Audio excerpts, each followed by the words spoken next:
Welcome to Tenor Tech, where I solve the problems you didn't even know you had. You start by treating the Kestros dart as an object of study rather than a project to build. Visit collections or digital archives and measure published dimensions. This gives you the baseline geometry and material context.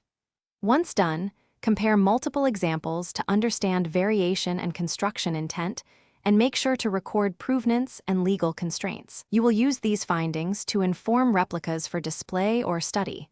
Why?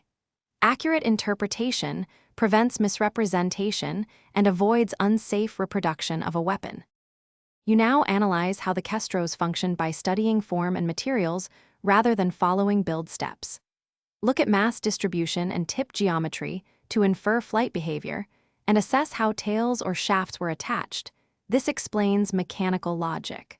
Once you've modeled the proportions, use CAD or sketch overlays to test hypotheses. This helps you understand why certain choices were made historically. Make sure to contextualize findings with contemporary weapon technology so you can interpret tactical role without creating operational instructions. You finish by preparing thorough documentation and safe display plans. Compile scaled drawings, condition reports, and explanatory labels that explain how and why the Kestros was used historically. If creating a museum replica for visualization, choose clearly inert materials and permanently mark it as non-functional. This preserves educational value while preventing misuse. Troubleshooting tip: if a replica or artifact shows cracking or instability, stop handling and consult a conservator.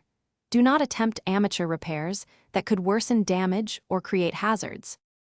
Thanks for watching. Subscribe to keep your life in tune.